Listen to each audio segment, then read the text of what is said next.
សួស្តីទាំងអស់គ្នាថ្ងៃនេះចេញវីដេអូទៀតហើយវីដេអូអត់មានអីទេក្រៅពីការងារហើយនេះហើយការងារប្រចាំថ្ងៃរបស់ខ្ញុំថ្ងៃនេះដែរចង់ចេញមកពណ៌នាពីការងារតិចការងារប្រចាំថ្ងៃមានអីទេបងប្អូនឯងមានតែគ្រឿងសម្ភារៈផ្ទះបាយនឹងឯងគឺឆ្នាំងផ្ទះហើយកេះនៃការវេចខ្ចប់ឆ្នាំងអីចឹងណាហើយមកថ្ងៃនេះអត់មានអីក្រៅពីការពណ៌នាពីការងារទេនេះហើយការងារប្រចាំថ្ងៃរបស់ខ្ញុំអត់មានអីច្រើនទេគឺ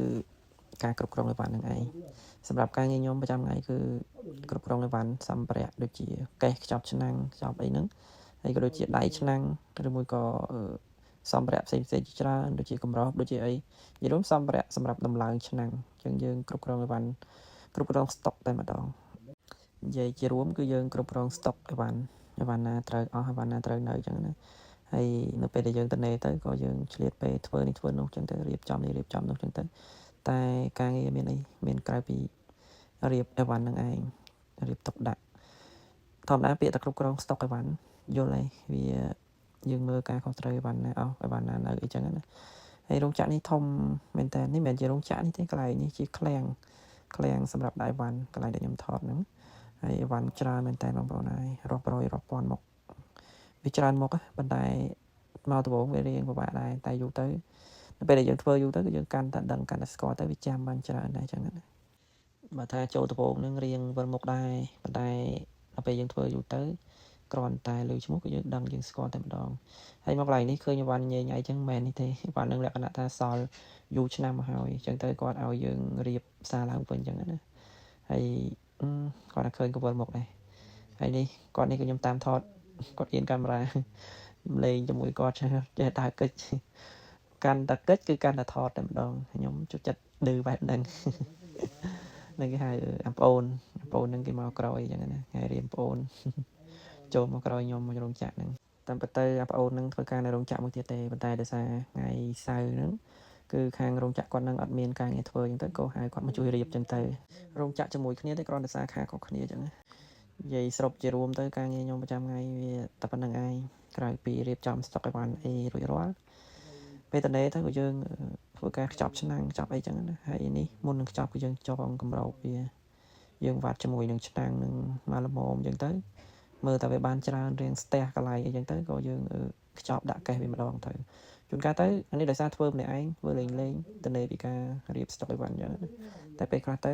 បើសិនជាខ្ចប់គ្នាច្រើនដូចជា2នាក់3នាក់ឡើងអីចឹងទៅម្នាក់ចងខ្សោវ៉ាត់កម្រោបហ្នឹងម្នាក់ដាក់កេះខ្ចប់អីចឹងទៅហើយដាក់កេះទូចហើយដាក់ចូលកេះធំមួយទៀតវាមានច្រើនដំណាក់កាលដែរចឹងណាតែនេះដោយសារតែខ្ញុំតនេពីការគ្រប់គ្រងស្តុកអីវ៉ាន់នោះហើយអីរួចរាល់ចឹងទៅតនេទៅក៏យើងខ្ចប់លេងទៅធម្មតាតែយើងតនេពីនោះហើយមានធ្វើអីទៀតយើងធ្វើការឲ្យគេយកលុយគេក៏យើងត្រូវតែមើលការខុសត្រូវធ្វើនេះធ្វើនោះអីចឹងណាសម្រាប់ខ្ញុំគឺអត់តនេទេគាត់ថាពេលខ្លះក៏រៀងហត់រៀងវិលមុខតិចដែរនឹងការងារតែពេលខ្លះទៅក៏ស្រួលដែរចឹងណាធម្មតាពាក្យថាធ្វើការឲ្យគេវាមិនដែរស្រួលទេតែគ្រាន់តែថាយើងអាចធ្វើបានក៏យើងនៅតែបន្តធ្វើអញ្ចឹងណាហើយគ្រប់យ៉ាងមានអីទេមានតែគឺហៅថាខំប្រឹងតស៊ូនឹងឯងហើយការងារមិនតែប៉ុណ្្នឹងទេគឺបើសម្រាប់អ្នកផ្សេងធ្វើតែមួយកន្លែងមកមុខអីតែសម្រាប់ខ្ញុំដើរគឺថាដើរទៅដើរមកពេញរោងចក្រតែម្ដងដោយសារយើងគ្រប់គ្រងឲ្យបានស្តុកឲ្យបានគ្រឿងសម្ភារៈអញ្ចឹងណាហើយដល់ពេលអញ្ចឹង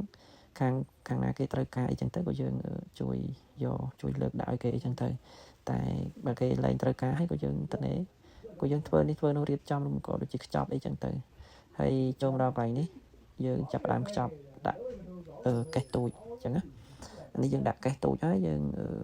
នៅដាក់កេះធំមកតង់ទៀតតែដូចនិយាយចឹងនេះយើងធ្វើតែឯងធ្វើលេងធ្វើ LL តែពេលខ្លះថ្ងៃខ្លះក៏ LL អត់កើតដែរគឺការងារទៅប្រញាប់ទាំងគឺញាប់ដៃញាប់ជើងបើនិយាយជារួមទៅសួរខ្ញុំថា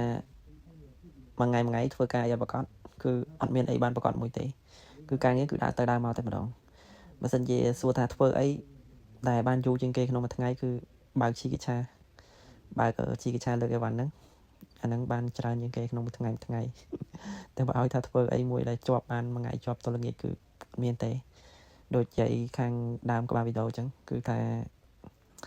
ដើរទៅដើរមកពេញហ្នឹងឯងដោយសារការងារយើងវាត្រូវអញ្ចឹងហើយអត់ដឹងធ្វើម៉េចតែទោះយ៉ាងណាក៏ពេញចិត្តនឹងរីករាយនឹងការធ្វើគាត់ថាដូចនិយាយខាងដើមអញ្ចឹងពេលខ្លះវារៀងហត់តិចដែររៀងវល់មុខតិច តែពេលខ្លះទៅក៏ស្រួលទៅអញ្ចឹងវាស្រួលអីស្រួលដល់ថាវាមានសេរីភាពពេញលេញវាអត់ដូចគេហៅថារោងចក្រខ្លះត្រួតត្រាយើងអញ្ចឹងណាតែសម្រាប់រោងចក្រនេះអត់ទេសម្រាប់ខ្ញុំសម្រាប់អ្នកផ្សេងខ្ញុំមិនដឹងតែសម្រាប់ខ្ញុំមួយគឺ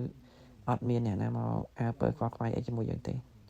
យើងចង់ដើរទៅណាក៏បានចង់ទុកទឹកមួយថ្ងៃមិនត្រឡប់ក៏បានចង់ឈរចុចទូរស័ព្ទក៏បានមកស្រឡាញ់អត់មានពីណាហាមយើងអត់មានពីណាគេថា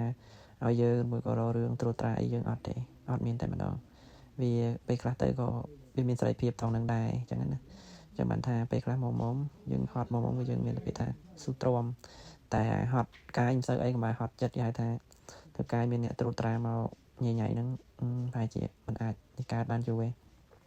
អាហ្នឹងគេហៅថាហត់ស៊ូហត់កាយកុំឲ្យហត់ចិត្តអញ្ចឹងណាមកដល់កន្លែងនេះគឺយើងជក់ថងម្ដងយកឆ្នាំងជក់ថងដោយសារតែកន្លែងជក់ថងហ្នឹងខ្វះមនុស្សអញ្ចឹងដោយសារមិនមែនខ្វះទេអ្នកជក់ហ្នឹងជក់អត់តាន់ហើយអញ្ចឹងទៅក៏យើងមកជួយជក់មកស្ទុកអញ្ចឹងទៅតតែហូចអញ្ចឹងទៅបានយើងទៅដើរទៅធ្វើអីផ្សេងទៀតទៅហើយមើលអញ្ចឹងមិនមែនថាវីដេអូហ្នឹងខាយលឿនទេណាគឺវីដេអូស៊ីនគាត់ថាបញ្ចូលសលេងយើងកាត់តបន្តិចតែរូបវីដេអូអត់កាត់តទេហើយការជក់ឆ្នាំងមិនអួតទេបើអ្នកអត់ធ្លាប់ច្រកគឺជក់អត់តាន់ទេព្រោះឯឆ្នាំងគេបាញ់ដៃមកលឿនអញ្ចឹងណាតែដោយសារយើងធ្លាប់ជក់តលឿនបែបនេះបានជក់តាន់និយាយរួមតញ៉ាំដៃមកជើងតិចដោយសារឆ្នាំងគេបាញ់ដៃតឡើងដៃមកវាលឿនអញ្ចឹងណាហើយនិយាយមិនអួតទេបើអ្នកអត់ធ្លាប់គឺជក់អត់តាន់ទេព្រោះឆ្នាំងមកលឿនមែនតើអញ្ចឹងយើងម្នាក់ជក់អញ្ចឹងទៅហើយម្នាក់ដាក់កេះអញ្ចឹងទៅតាមកាប់ទៅវីដេអូនេះខ្ញុំថតរៀងយូរដែរហើយប្រហែលជាមួយអាទិត្យពីអាទិត្យដែរតែខ្ញុំដោយសាររវល់ហើយអត់បានកាត់តបញ្ចូលសលេង